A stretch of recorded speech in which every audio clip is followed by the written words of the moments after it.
मुझे न्याय चाहिए, मुझे संविधान चाहिए। इसके लिए मुझे इस चैत्य भूमि में आना चाहिए, दीक्षा भूमि में आना चाहिए, बाबा साहब के चरणों पे नतमस्तक होना चाहिए। इसके लिए मैंने जानवा फेंक दिया और देशस्थ ऋग्वेदी ब्राह्मण जाति का त्याग किया। हमारे साथ NS भालेराव जी है जो चैत्य भूमि में अभिवादन करने बाबा साहब को आए हैं। बाबा साहब को जाकर लगभग 67 साल हो गए हैं और आज भी बाबा साहब प्रासंगिक है। फिजिकली हमारे साथ बाबा साहब नहीं है, लेकिन मेंटली संविधान के साथ, साहित्य के साथ, एक प्रेरणा के साथ बाबा साहब हमारे साथ है। तो कैसा अभिवादन करेंगे बाबा साहब को? बाबा साहब के पहले इस देश में गुलामी थी, विषमता थी, द्वेषपूर्ण भावना थी और 85% मिनिमम लोगों के ऊपर अन्याय होता था।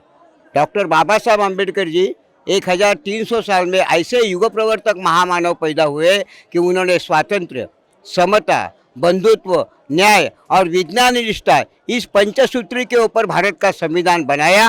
और संविधान को वो सभी जनवरी 55 से लेकर आज तक नियर अबाउट 74 साल हो गए। आज जो भी कुछ परिवर्तन दिखता है, सब जो भी आदमी लोग इधर आते हैं वो ज्ञान के लिए इधर आते हैं। बाबा साहब को दर्शन करने के लिए भी लोग आते हैं, लेकिन करोड़ों रुपए की ग्रंथ की बिक्री इसमें हो जाती है। वो 5 पीढ़ी पूर्व वे सब लोग मूक नायक वाले जैसे थे, बहिष्कृत वाले थे। अभी प्रबुद्ध भारत की तरफ भारत को जाने के लिए लोग अभी बाबा साहब के ग्रंथ खरीदी करने के लिए इधर आते हैं। हम लोग डोंबिवली से इधर आए क्योंकि 34 साल से लेके मैं इधर आ रहा हूँ। मेरा जन्म कुछ अस्पृश्य समाज में नहीं हुआ है।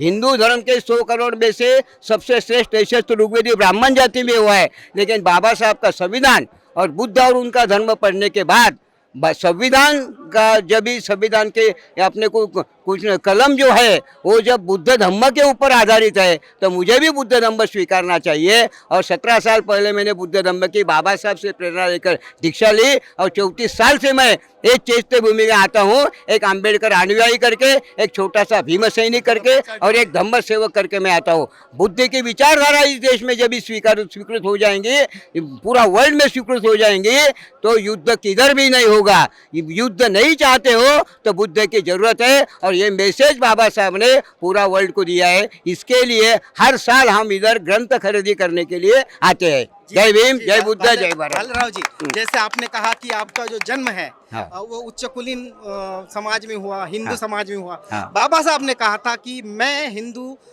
समाज में पैदा हुआ, वो मेरे हाथ में था, लेकिन मैं मरूंगा हिंदू नहीं। तो ये जो प्रतिज्ञा है, इस पर आप क्या कहेंगे?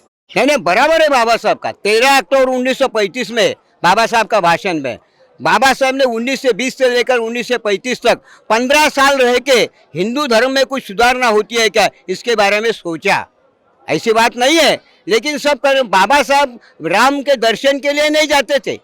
बाबा साहब पानी पीने को मिलता नहीं इसके लिए महार का सत्याग्रह नहीं किया। समते का हक जो है वो प्रस्थापित करने के लिए बाबा साहब ने किया। लेकिन बाबा साहब बोले इनकी जो विचारधारा है ये विचारधारा बुद्ध के खिलाफ विचारधारा है, तो इसमें अपना सिर माथा फोड़ के कुछ फायदा नहीं है। इसके लिए बाबा साहब बोलते हैं कि मैं हिंदू धर्म में पैदा हुआ, ये मेरे हाथ में नहीं, लेकिन किसका विचार स्वीकारने का है ये मेरे हाथ में है। इसके लिए बाबा साहब ने जो प्रतिज्ञा की थी 13 अक्टूबर 1935 की, ये 14 अक्टूबर 56 में अशोक विजयादशमी ने बाबा साहब ने बुद्ध धम्म स्वीकारा। दूसरी बात ऐसी है, 25 नवंबर 1949 में बाबा साहब ने as a chairman of drafting committee करके जो भाषण किया है उसमें 2 लाइन बहुत इंपॉर्टेंट है।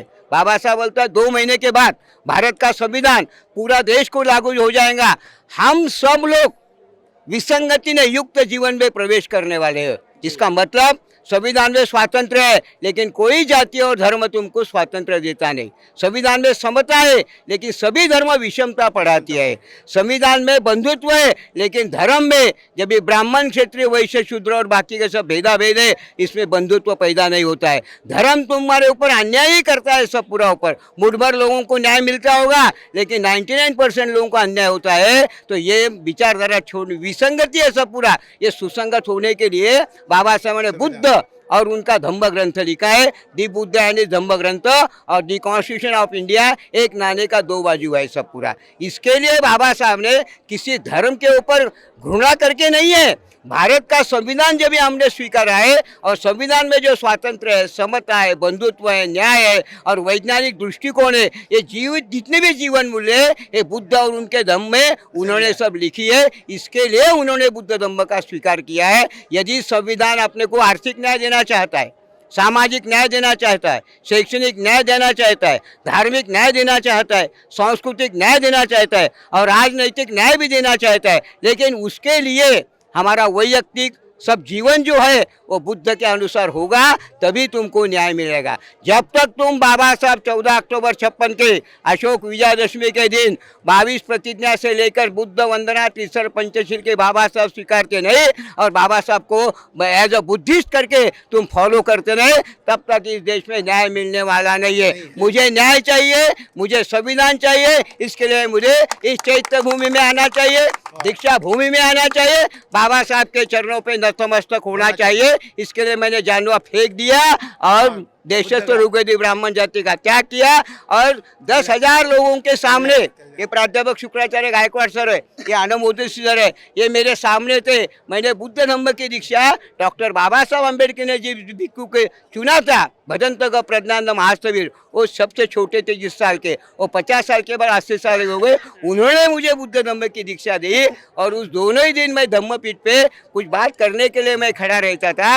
इसके लिए मैं जो इधर आता हूँ, मैं जो बोलता हूँ वही करता हूँ। बोले तैसा चाले त्याची वंदावी पालवे। बिल्कुल बिल्कुल बिल्कुल, बोले तैसा चाले त्याची वंदाई पावले, तुकाराम महाराज ने ये कहा।